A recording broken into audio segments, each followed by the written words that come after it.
அஸ்ஸலாமு அலைக்கும் வரஹ்மத்துல்லாஹி வபரகாத்துஹு.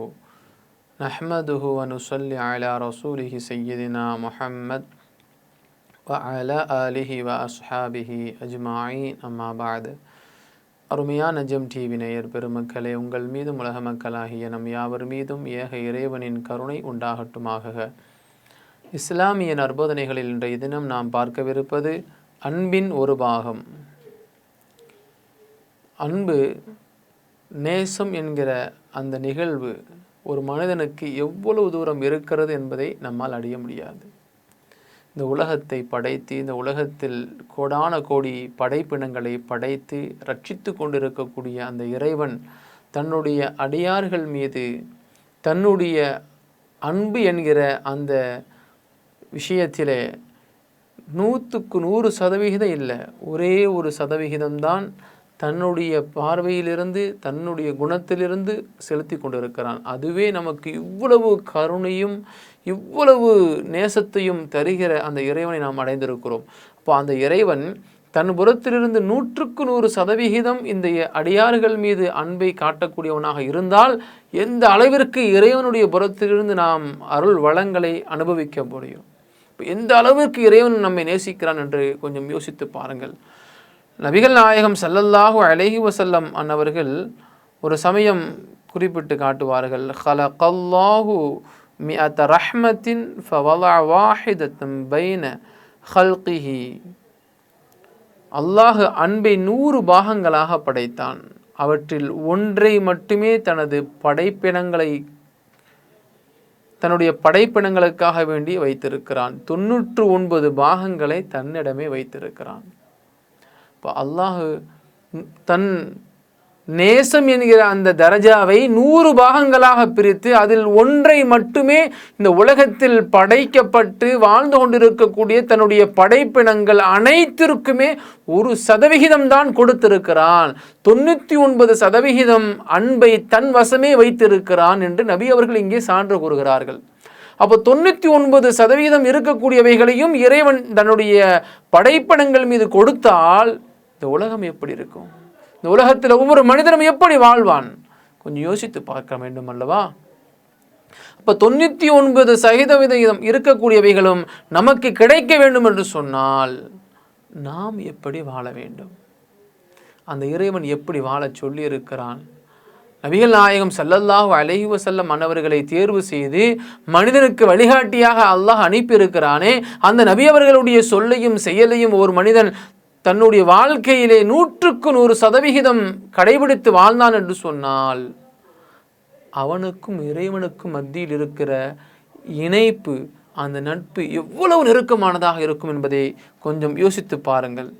அருமையான பெருமக்களே, நபிகள் நாயகம் ரசூலுல்லாஹி ஸல்லல்லாஹு அலைஹி வஸல்லம் அன்னவர்களுடைய அந்த வாழ்க்கையில் அடுத்து பார்க்கிற பொழுது உமர் ரலியல்லாஹு அன்ஹு கூறுகிறார்கள், ஹவாஸ் என்கிற சமூகத்தை சார்ந்த ஒரு பெண்மணி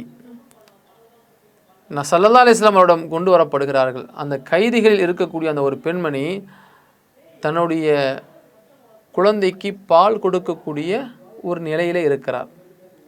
ஆனால் அந்த குழந்தை அங்கே பார்க்க முடியல. கைதியாக இருக்கக்கூடிய ஒரு பெண்மணி, குழந்தை பெற்றெடுத்த பெண்மணி, தன்னுடைய குழந்தை அங்கே இல்லை. எப்படியாவது தன் மார்பகத்தில் வெளியாகக்கூடிய அந்த பாலை கொடுக்கணும்னு ஆசைப்படுகிறார். அந்த இடத்துல இருக்கக்கூடிய மற்ற குழந்தைகளுக்கு அந்த பாலை கொடுக்கிறார். தன்னுடைய குழந்தை கிடைத்த பின்பு என்னுடைய குழந்தை கிடைத்து விட்டதா என்று அந்த குழந்தையை ஆவலோடு வாங்கி தன்னுடைய மார்போடு இணைத்து அந்த குழந்தைக்கு அந்த தாய் பால் புகட்டுகிறாள். இந்த நிகழ்வை உமர் ரலியல்லாஹு அன்ஹு அவர்கள் குறிப்பிட்டு காட்டுகிறார்கள். குழந்தையை கண்டதும் வாரி அணைத்து தனது வயிற்றோடு தனது மார்பகத்தோடு இணைத்து அந்த தாய் அந்த குழந்தைக்கு எப்படி பால் ஊட்டுகிறாளோ அதைவிட அல்லாஹ் இந்த அடியார்கள் மீது அன்பை காட்டக்கூடியவனாக இருக்கிறான். இப்போ நபிகள் நாயகம் ஸல்லல்லாஹு அலைஹி வஸல்லம் அன்னவர்கள் இந்த பெண் தனது குழந்தையை தீயில் எரிய நாடுவாளா என்று கேட்குறாங்க. இந்த குழந்தைய, இந்த உயிருக்கு உயிராக நேசிக்கக்கூடிய இந்த குழந்தைய, பெற்றெடுத்த இந்த குழந்தைய இந்த பெண்மணி தீயில் எரிய நாடுவாளா? எப்படி நாடுவாள்? தன் குழந்தை எவ்வளவுதான் துரோகம் செய்தாலும் கூட தன்னுடைய பிள்ளை என்றுதானே ஒவ்வொரு தாயும் சொல்வாள். தன்னுடைய குழந்தைக்கு எந்த ஒரு பாதிப்பும் வந்துவிடக்கூடாது என்றுதானே ஒவ்வொரு தாயும் சொல்வாள். இந்த குழந்தையை இந்த பெண்மணி எப்படி தீயில் எரிய நாடமாட்டாளோ அதுபோல தன்னுடைய அடியாறுகள் நரகத்தின் தீயில் விழுவதை இறைவன் நாடமாட்டான். நரகத்தினுடைய நெருப்புகளில் என்னுடைய அடியாறுகள் பாவிகளாய் வந்து விழுவதை இறைவன் நாடவில்லை. அப்போ இந்த அடியாறுகள் நரகத்தில் விழுவதை இறைவன் விரும்பலன்னு சொன்ன என்ன அர்த்தம்? என்னுடைய அடியாறுகள் என்னுடைய வார்த்தைக்கு கட்டுப்பட்டு நல்ல மனிதர்களாய் வாழ்கிற பொழுது இறைவன் இந்த நல்ல அடியார்களுக்காக வேண்டி நல்ல மனிதர்களுக்காக வேண்டி படைத்து வைத்திருக்கக்கூடிய இந்த சுவர்க்கத்தை தருவதற்கு நான் தயாராக இருக்கிறேன்.